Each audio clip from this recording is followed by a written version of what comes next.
Je suis bien parti, j'ai passé le premier secteur un peu, la première montée en pavé bien sur le petit plateau. Et une fois après la relance en haut, malheureusement la chaîne s'est bloquée entre le petit et le grand plateau. Après c'est comme ça fait partie du jeu, hein, les soucis mécaniques font partie du vélo. Après je suis déçu parce que j'avais quand même, j'étais bien parti, j'avais des bonnes sensations.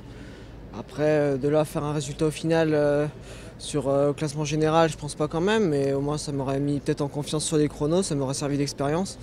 Mais bon après ça fait aussi partie du jeu et voilà, c'est une expérience comme une autre. La prochaine fois je passerai le plateau en haut de la bosse et pas à 50 mètres du sommet. Ouais. Bon, David, oui, vous disiez que c'était une première expérience. Je crois que vous étiez dans des bons temps, hein, dans ceux de Johan Lebon qui était une bonne référence.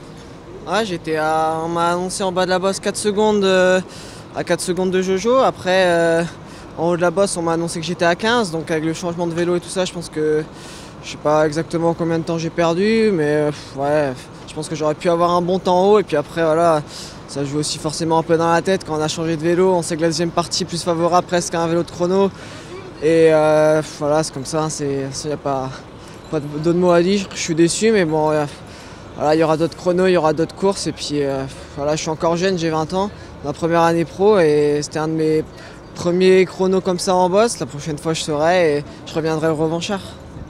Oui, justement, quelle conclusion vous tirez de ce Tour de Romandie après l'expérience de Catalogne? C'est toujours dans une bonne ligne.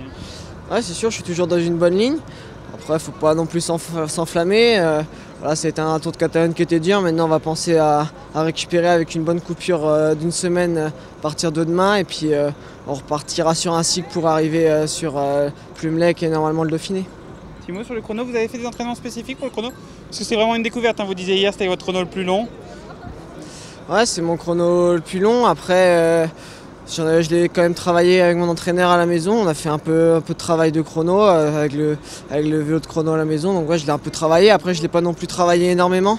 Mais je pense qu'au fur et à mesure, l'entraînement va se diriger de plus en plus sur du chrono pour prendre de la force et voilà, perdre le moins de temps possible sur un chrono. On peut voir les progrès qu'a fait Thibaut en chrono. Je pense que ça peut être un bel exemple à essayer de suivre.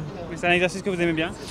C'est un exercice qui me plaît quand même, c'est sûr que c'est dur, après je préfère forcément les chronos les plus longs à un chrono court.